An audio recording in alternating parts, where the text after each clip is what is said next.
Radio High presenta Judíos y Cristianos. Dos caminos, una redención. Un espacio semanal de diálogo sobre cuestiones litúrgicas y teológicas. Domingo de 9 a 10 de Argentina. Marcelo Aptekman nos sumerge en similitudes y diferencias entre los hermanos. Judíos y Cristianos.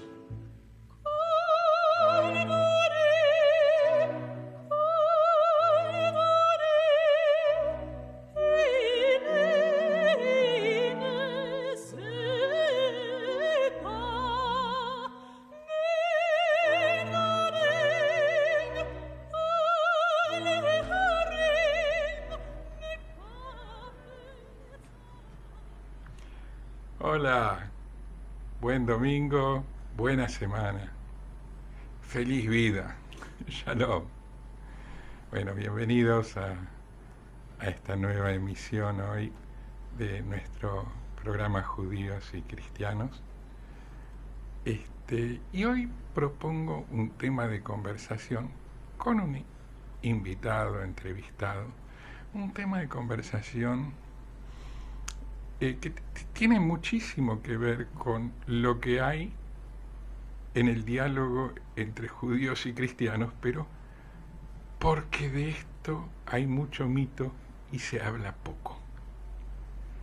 Y entonces invité al señor Beraja, que es una persona que nos va a ayudar a entender un poco más qué es la Kabbalah y que no es la Kabbalah. Fíjense que acentué la última sílaba, dije Kabbalah y no Cábala, porque la palabra hebrea Kabbalah, que en hebreo quiere decir, bueno, ya nos lo va a explicar. Recepción. Recepción, lo que se recibe. Lo que se recibe. Bueno, bienvenido al programa, gracias por acompañarnos. Hiciste muy bien en diferenciar el concepto de Cábala con Kabbalah.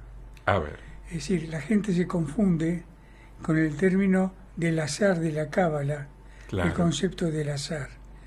Y en este caso la Kabbalah es el estudio místico de la Torá del Antiguo Testamento y del contenido, en hebreo se llama Sod, de lo que nosotros leemos cuando leemos la Torá.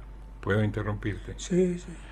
Bueno, en la tradición judía se habla normalmente de 4 niveles de interpretación.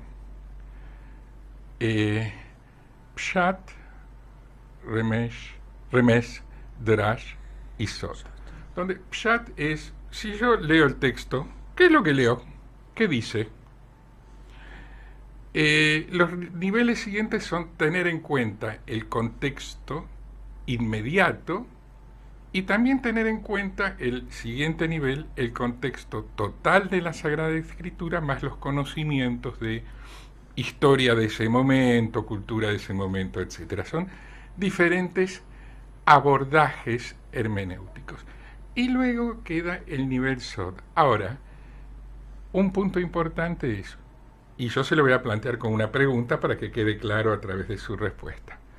En el nivel Sod, ¿se puede llegar a inferir una interpretación que contradiga lo que se encontró en los niveles anteriores, en el Pshat, en el Remes o en el Drash? Es decir, si el texto de la Biblia, cuando yo lo leo, me dice algo, si yo lo interpreto en contexto bíblico, me dice más o menos parecido, por ahí con una variante.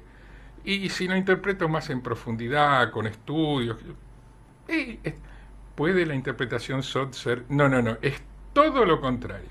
Son ser diferentes niveles de ver la Torá. Lo que pasa que para la Cábala la Torá es un código cifrado. Ajá. Es un código que está cifrado y que hay que sacar de lo oscuro, de lo oculto, sacar todo eso en el contenido de la Torá. Es decir, vos, por ejemplo, la palabra Bereshit, la primera palabra del Pentateuco. En estudios de Cábala y a través del Zohar, el famoso libro cabalístico, hay 70 interpretaciones de la palabra Bereshit con las permutaciones que tiene la palabra Bereshit o el primer Bereshit bara Elohim Betashamaim Betaaretz. Voy traduciendo, porque Sí, además sí, por sí. ahí entre el público hay gente Sí, que sí. no entienda. La palabra Bereshit, que es la que da nombre en hebreo al primer libro de la Torá, es la que suele traducirse en el Antiguo Testamento como en el principio. Es Bereshit, es una palabra compuesta, en el principio. Es una manera de traducirla. Pero entonces usted nos está contando que esa sola palabra ya puede recibir 70 significados diferentes. ¿Es por casualidad el número 70 o...? No, lo que pasa es lo siguiente. He sabido que las letras en el alfabeto hebreo tienen numeración. Ajá. Entonces, la palabra Bereshit tiene una numeración, que en este momento no recuerdo Bueno, el Beit número. es Bet 2. 2. Ahora, ¿qué pasa? De esa numeración vos podés encontrar analogía en otra palabra que está con en la misma numeración, ejemplo, que puede significar amor, digamos, con la misma numeración.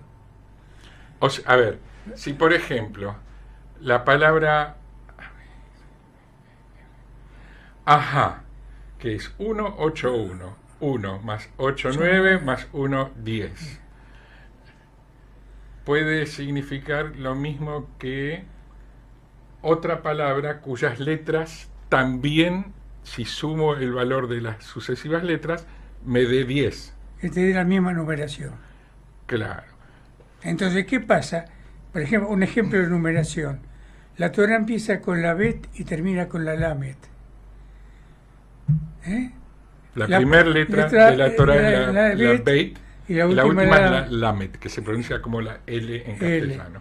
que significa corazón, Lev, Lev, corazón. corazón, ¿no? Entonces vos tenés que, como no hay vocales en la Torah, sino consonantes, se trabaja con la numeración que tiene cada consonante, y eso hay trabajos, hay rabinos que han trabajado con el movimiento de las letras y el generar significados y contenidos que están ocultos.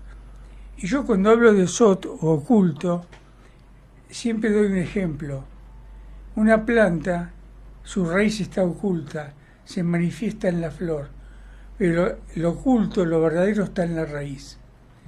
Entonces, el oculto de la Torá, que se manifiesta y se revela en el contenido histórico o no histórico, que haya existido o no, porque de acuerdo a la interpretación, esto lo dio Moisés cuando subió a las tablas de la ley.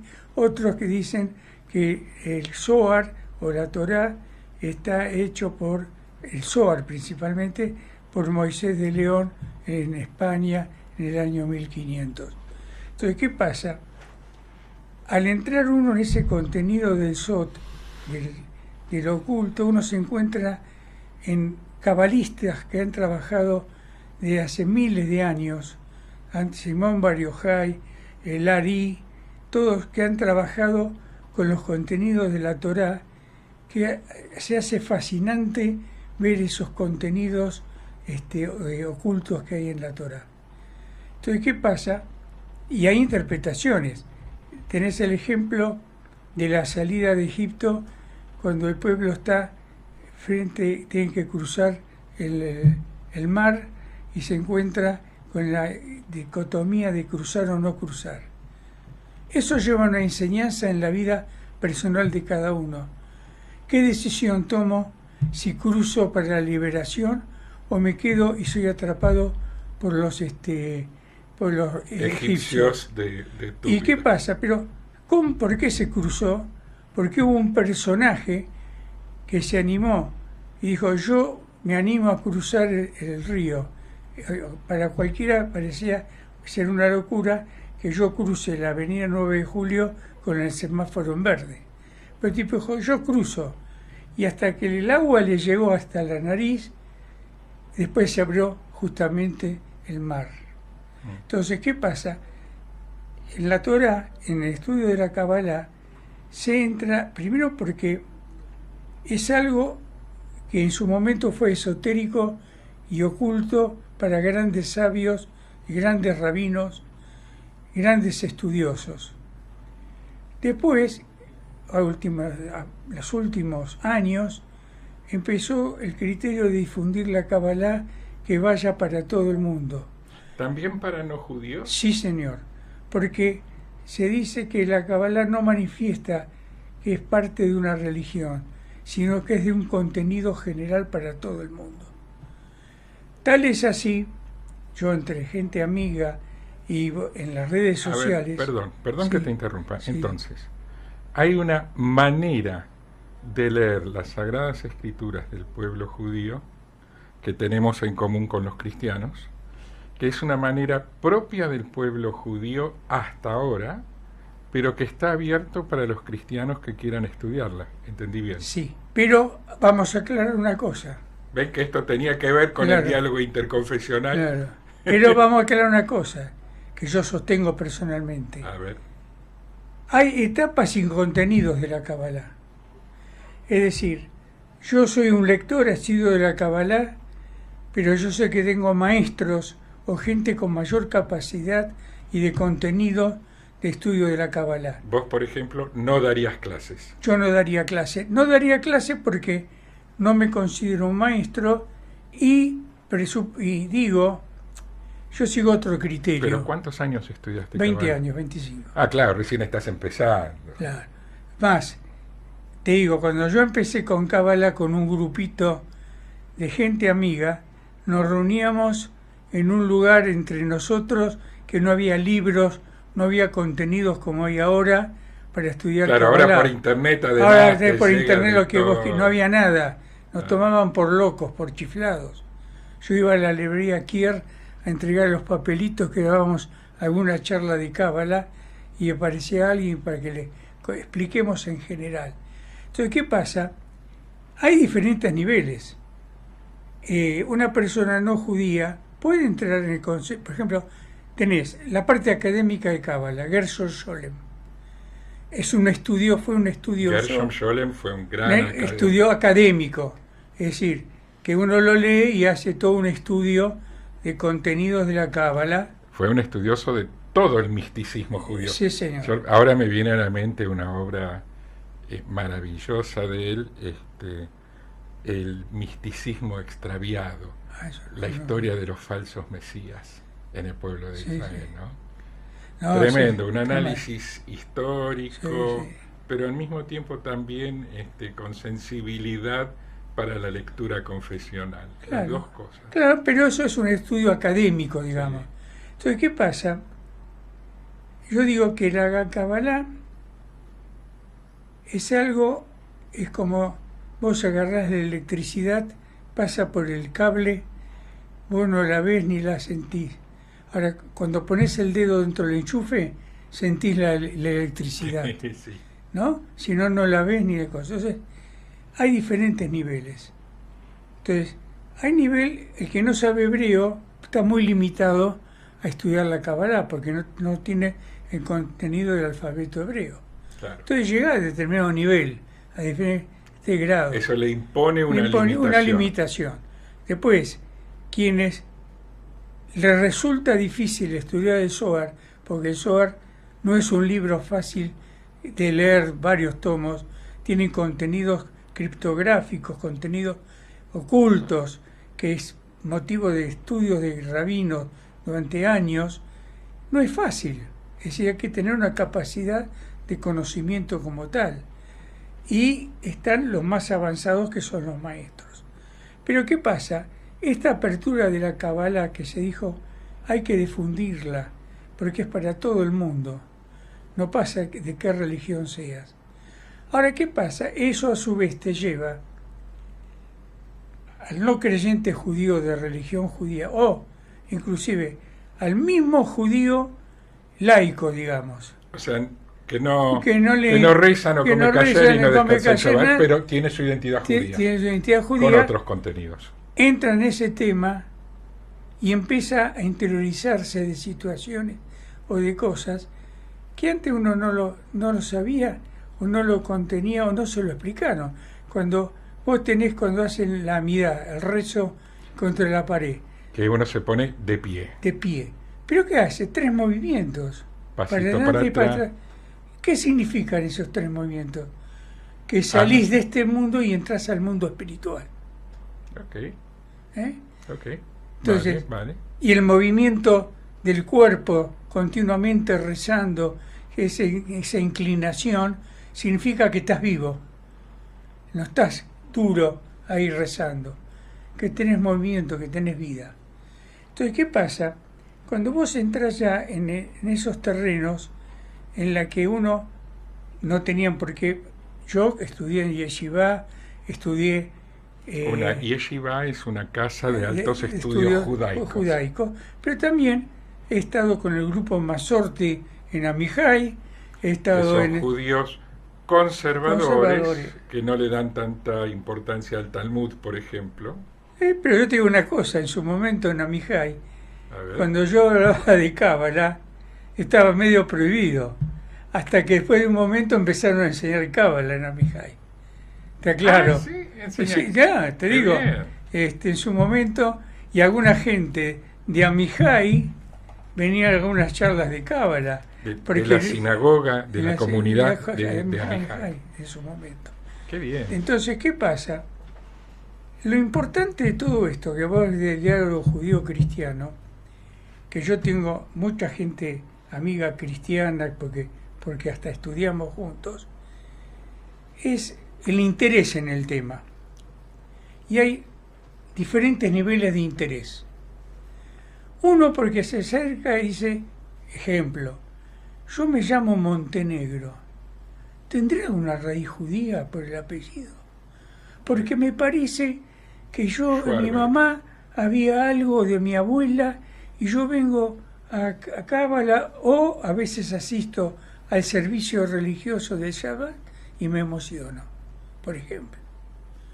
Otros vienen y te dicen, ay, entré en otra dimensión de algo que yo desconocía y me fascina todo esto como es, porque inclusive la Cábala también está relacionado con el ritual de la práctica. Es decir, hasta te encontrás gente de origen cristiano que conservan el kasher, que conservan el Shabbat. Yo conozco amigos que hasta han hecho la circuncisión algunos. Es decir, que entran en el contenido espiritual del tema de la Cábala y del judaísmo. Entonces, hay una diferente visión de cada uno. Otros lo hacen por el sentido, como vos decís, que ahora es público, es masivo. Es decir, hablar de Cábala, vos entras en internet y está el maestro Mario Sabán, que es una persona que explica sobre Cábala y tiene un montón de adeptos. Mario Javier Sabán. Sí, en España, amigo mío, en España. En Andorra. No, está en Barcelona él. En Barcelona. Sí, Mario está en Barcelona, pero vos lees los libros de él, yo leo toda la biografía de él, y más sobre cristianismo, que él trata todo el tema del cristianismo. A mí eso me abrió mucho el tema de Jesús, del cristianismo. Mario lo maneja muy bien. Me gustaría entrevistarlo alguna vez. Es fascinante, es un tipo muy inteligente, muy capaz. Y escribió varios libros sobre Cábala, que mucha gente lo sigue en España y a nivel mundial, a Mario Sabán. Y tenés algunos otros también por ahí que también han entrado en el tema de Cábala y se han transformado como en maestros, como gente estudiosa. Pero lo que hay que diferenciar, el estudioso rabino, que ya viene de formación básica, que Claro. viene de contenido que yo no lo puedo equiparar a él. Yo no puedo tener diferencias de interpretación. También, por ejemplo, está bien Javier Volkov. Javier Volkov es un chico que tiene cualquier cantidad de gente que lo sigue en Cábala, a nivel de las redes, por todo el mundo. Y el tipo estudió en su momento con maestros de Cábala y te explica la perashá de cada semana con los contenidos ocultos a través del Zohar, del contenido del Zohar, no de la parte literal, sino de lo que habla el Zohar en ese momento de esa perashá. Y lo sigue mucha gente que no es judía de origen, y lo siguen continuamente. Tenés al maestro Goslan, también en las redes sociales, en las redes, que el tipo sabe cualquier cantidad de cábala, hasta en España. Escribió, y lo siguen mucha gente que no es judía, y trabaja también con el Zohar y con la meditación. Porque otra cosa que hay en cábala es el tema de la cábala o la meditación. Es decir, que quienes estudian cábala, en los rezos cotidianos que uno hace cuando, por ejemplo, si uno va al tema de Masorti, del grupo Masorti, hace la lectura, lógicamente, del Sidur o de la Torá, pero en cábala... En la liturgia cotidiana. Pero no, hay una diferencia. En cábala se entra en meditación. Subís a la Torá y tenés 2-3 minutos de concentración y meditación. ¿Y el resto de la congregación? La congregación está contenida ahí. Cosa que vos vas a ver, por ejemplo, vos, Masorti suben a la Torá, no, en cábala se entra en meditación, se trabaja con meditación. Entonces, hay varios libros también por maestros de cábala que trabajan con el tema de la meditación. Al que conozco yo, que ha escrito mucho sobre meditación judía, es Aryeh Kaplan.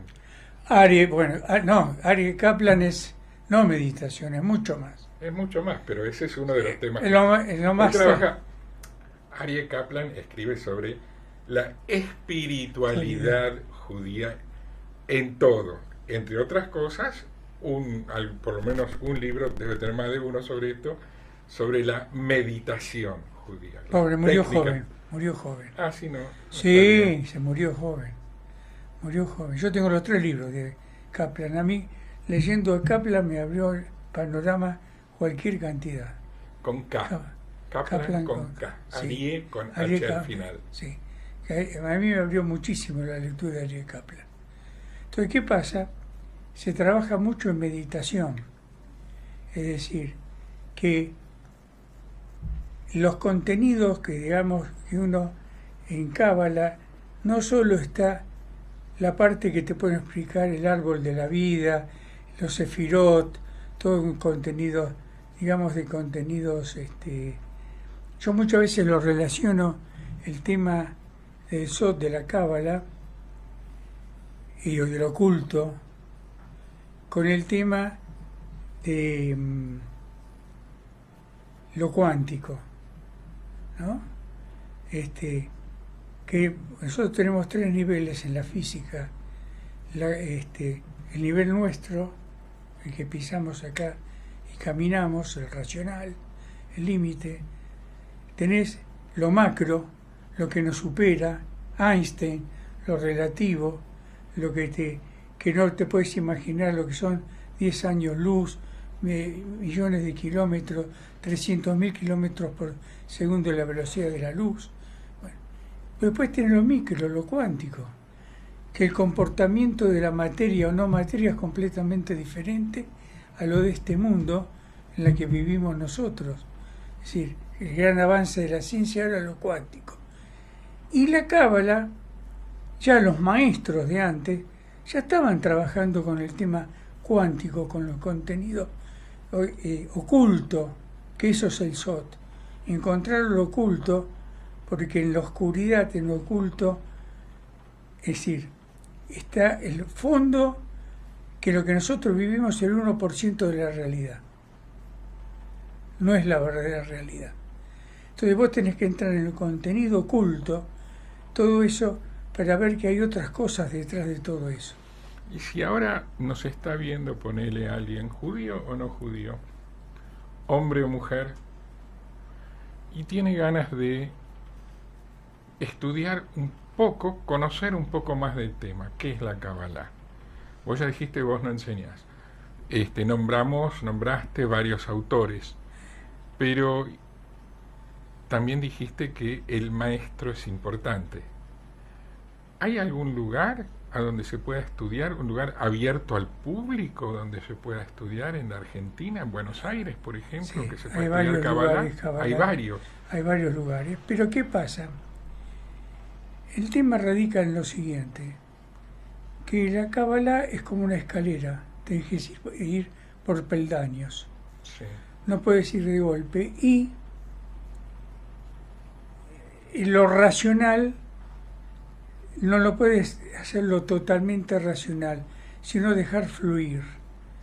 Tenés que usar lo racional, porque si no te vas para el Porque es otro parte lado. del humano. Yo Además, conocí un maestro que el tipo se volvió loco, se quería el espíritu divino y lo internaron de tanto estudiar Cábala.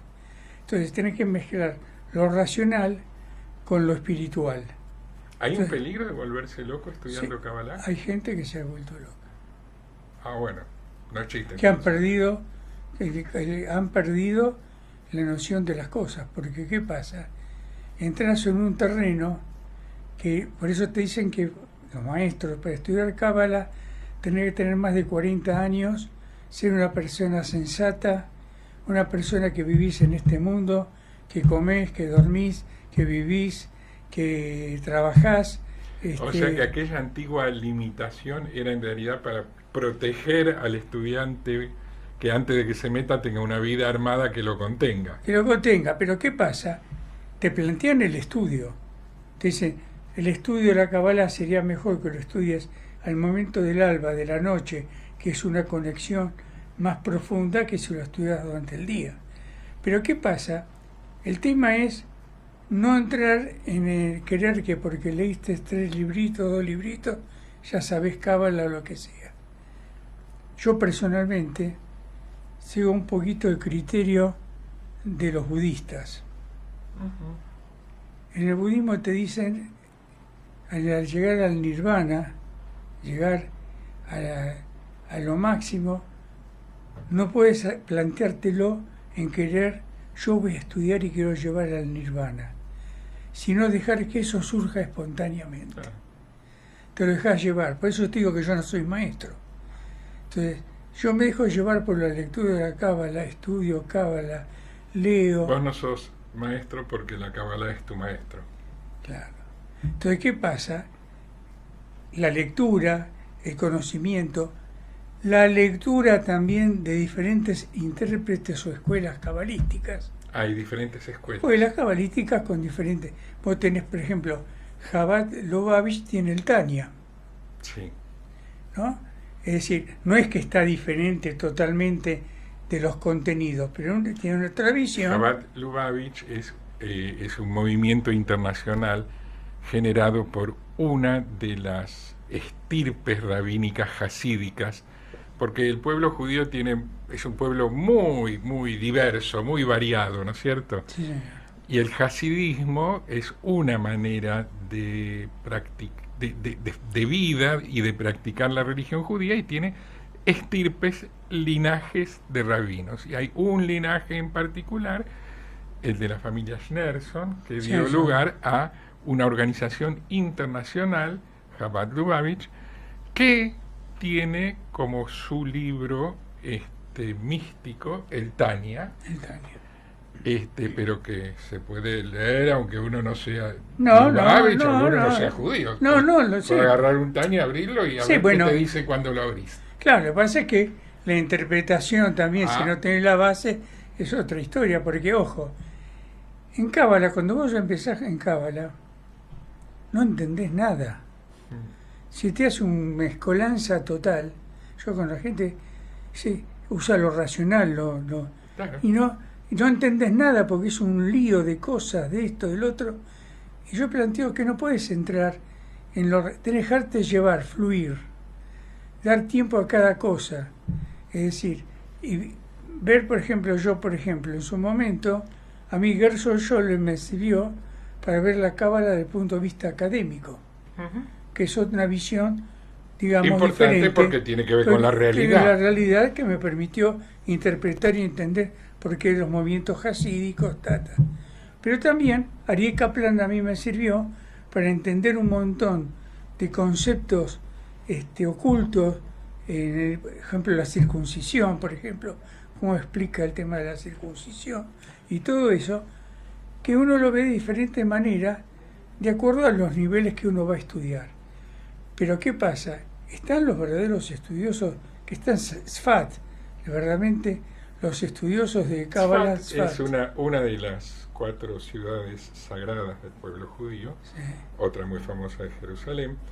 Tzfat es una ciudad donde siempre hubo presencia judía. Está en la tierra de Israel, Sí. en la Galilea, y es una ciudad donde desde hace muchísimos siglos, con tranquilidad y discretamente, confluyen sabios judíos a hacer estudios judaicos superiores. De todo el mundo confluyen, estudian allá, se vuelven, sin que el resto del planeta se entere. Y no es que sea un secreto, simplemente se dedican al estudio del místico de la Torá, pero durante el periodo otomano, cuando eran tierras islámicas, periodo colonial inglés, durante el periodo romano, siempre. Yo estuve una vez, pasé por Tzfat, yo no conocía nada de esto que acabo de contar, y pasé en un ómnibus viajando desde el norte, desde el Golán, Kiryat Shmona, en dirección a Tel Aviv, y pasaba por Tzfat, y de golpe yo sentí que tenía que bajarme ahí o en la próxima parada y volver a Tzfat. Me llamaba el lugar. Loco, ¿no? Sí. Uno está sentado en un colectivo viajando. No puedo dejar pasar este lugar. Acá tengo que venir. Es un lugar muy especial.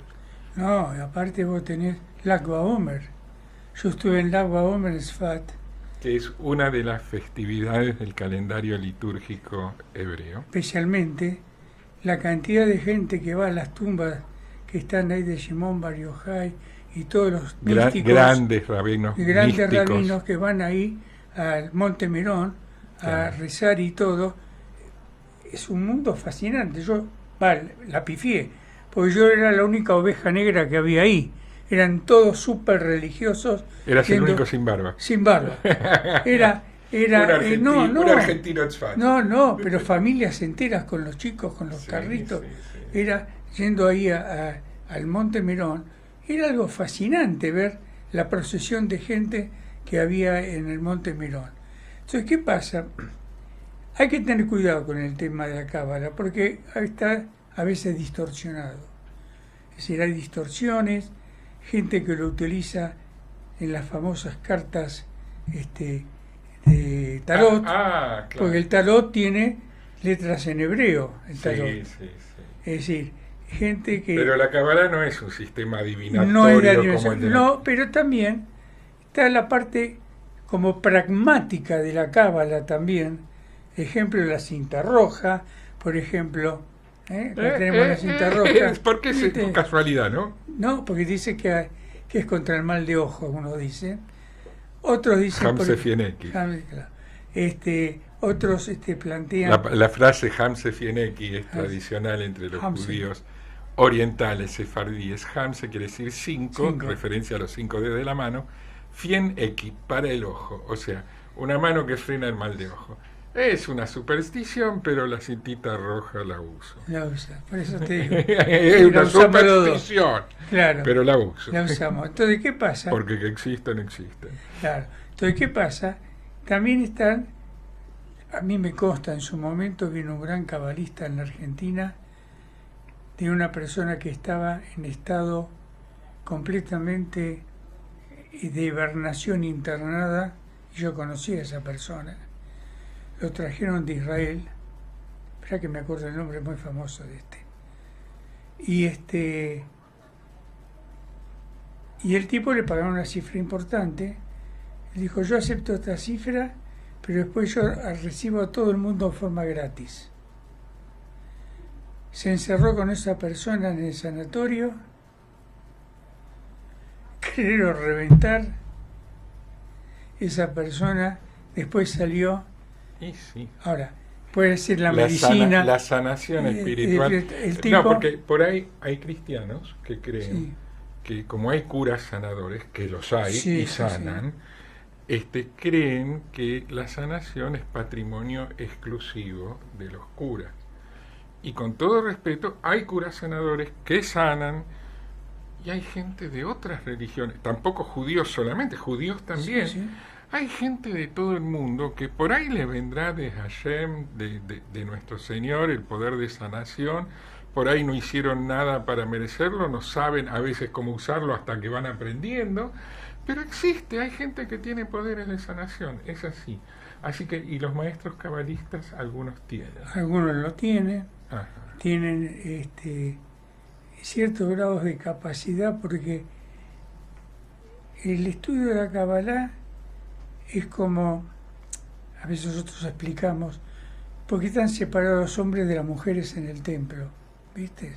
Para que no se arme lío.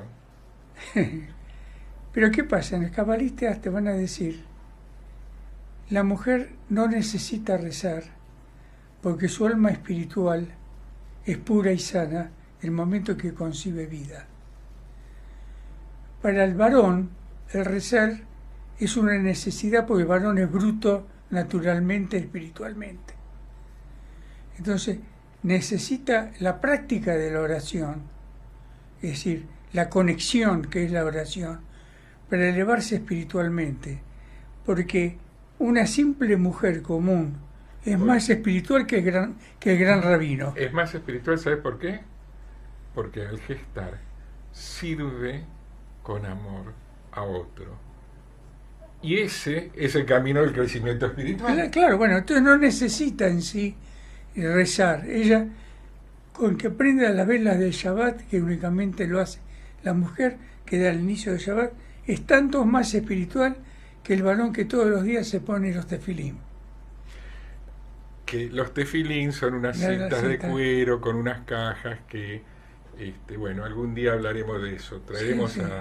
Es muy difícil conseguir artesanos que hacen tefilín, ¿sabías? Sí, en Israel principalmente. Claro. Algún Entonces, día si consigo entonces, uno por lo voy a ejemplo, entrevistar. ahora se me ocurre, ejemplo, tenés, que vos me hablado de tefilín en Cábala, el tema de Akedat Isaac. Ajá. Es decir, el sacrificio que no fue sacrificio, Akedat es atadura, ligadura de Isaac. Cuando Abraham lo lleva al monte y le dice, recostate, pibe, vení, que te ato, levanta el puñal y... todos dicen que es el mérito de Abraham. Cada vez dicen, no, el mérito de Isaac, pues era un tipo grande. 37 años. Claro, él sabía a lo que iba. Lo que parecía que iba. Es decir, más mérito más de Isaac que de Abraham por ahí. O te hablan de la lucha de... Yo escuché una interpretación de la Akedah, si me permitís. Sí. Una interpretación no cabalística, esta es rabínica, común, estándar. Es del rabino Jonathan Sachs. Sachs, que murió en inglés. Así es, murió hace un año y pico. Sí.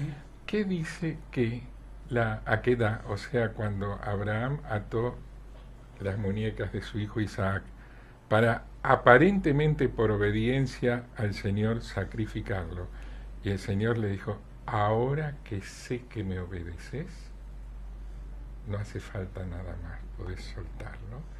Quiere decir que la Akedah fue poner a prueba a Abraham, pero en el sentido de demostrarle que el único que tiene derecho a tomar una vida es el Señor. Y el padre de un chico no tiene derecho a sacrificarlo a ningún Dios. Es una aparente contradicción o paradoja, pero él dijo, no, esto no. Fue una lección para Abraham. ¿Me obedeces en todo? Bueno, entonces entendé que esto no. Es la lucha de Abraham contra la idolatría, contra el sacrificio de niños, pero que viene desde el Señor que se lo enseña así. Es el nacimiento se habla del monoteísmo, no, del repudio y rechazo del sacrificio idólatra de los hijos. Somos custodios de nuestros hijos, no propietarios, como creían todos los pueblos de aquel entonces alrededor de Abraham, Los griegos, los romanos, los persas, para todos el sacrificio de los hijos, un hijo, patria potestad, estaba bien, estaba permitido. Y lo que queda de resabio de aquello es la circuncisión. Perdón, tuve que meter una base también. No, perfecto, pero por eso te estoy diciendo que hay interpretaciones, contenidos, diferentes visiones que son todas válidas, porque lo que tiene de bueno en el judaísmo que no es algo que viene de arriba vertical, sino es totalmente horizontal. Correcto. Y es válido de acuerdo a la interpretación de cada uno y de lo que quiera ver cada uno, por eso están los Midrash, está el Talmud, etcétera, etcétera. Fundamental. Esto que acabas de decir. Y por eso el estudio también de la Kabbalah. Lógico. Para poder pulir el discernimiento de uno y llegar a una interpretación propia. Y hablando de los cristianos, que ahora me planteas el tema, muchos cabalistas dicen que Jesús era un rabino cabalista sabio de la Kabbalah. Mira, es... ¡Wow! Es no sé decir, si no da para otro programa ese. Todo lo que él hizo en su experiencia de vida, de milagros, digamos, es propio de un cabalista, porque él nació, vivió y murió como judío. Sí, eso es verdad. Entonces, el tema que ya desarrollado, porque hay que ubicarse en el contexto y en el tiempo de las cosas. Digamos, en tiempo y espacio. Por ejemplo, cuando dice, leen la Torá y hay una letra que no es clara o está mal escrita y ya no sirve la lectura de la Torá o el rezo. Pues, ¿y qué trascendencia tiene esto para otras épocas? Hoy lo entendemos, porque yo tengo internet. Si yo no le puse el punto a la palabra tal, no me conecto. Si no escribo .com, no me conecto. No entro. No entro. Exacto. ¿Eh? Sí. Entonces, mira, como la Torá es una conexión, porque vos te puedes conectar con Hashem de la forma que vos quieras, con un árbol, con la luna, con la adoración que vos quieras. Son diferentes formas de conectarte. La Cábala te dice la conexión que nosotros queremos más directa con Hashem, que no es un señor con barba sentado en una nube, sino que hablamos de energías, y de energía que nosotros desconocemos como tal. Porque el problema de la Cábala, o del estudio del Sot, nosotros vivimos en tiempo y espacio de acuerdo a lo que vivimos tiempo y espacio. Por eso la letra Bet, que empieza la Torá, el 2. Empieza con la segunda letra. La segunda y no con la Aleph. No con la primera. Claro. Entonces, ¿qué porque pasa? La primera es el otro mundo. Claro. Entonces, ¿qué pasa? Entonces vos tenés que ay, me perdí ahora. Te estaba diciendo, espera.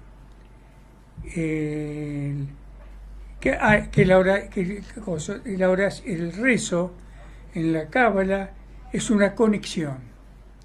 No vas y pedís, digamos, como es en el cristianismo, que vos vas a la iglesia de Cusco ahí a pedir por el trabajo o el patrono tal o tal. No, el judaísmo es pedir fortaleza, pedir conexión, pedir posibilidad.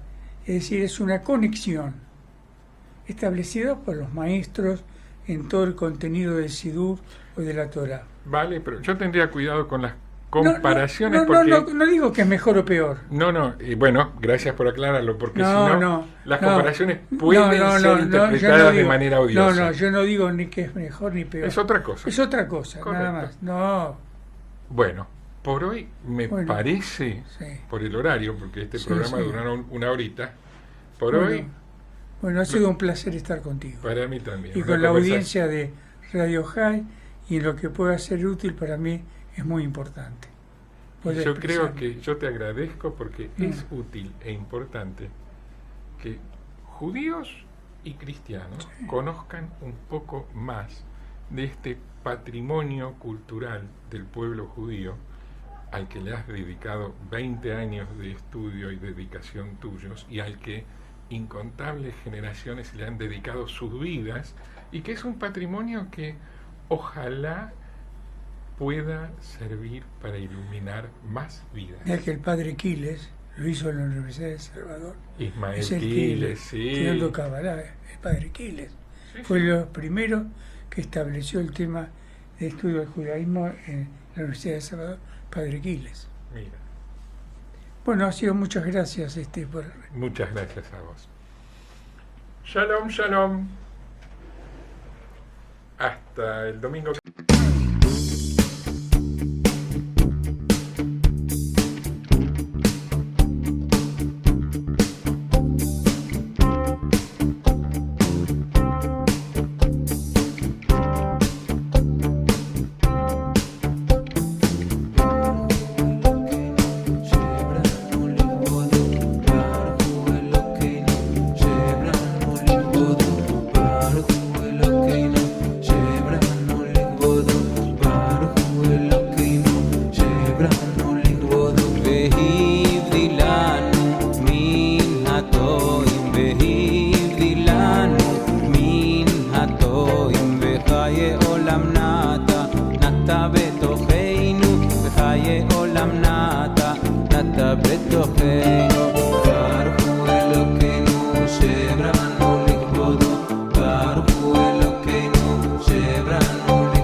Shebranu likbodo, Baruch Hu Elokeinu, Shebranu likbodo. Baruch Hu Elokeinu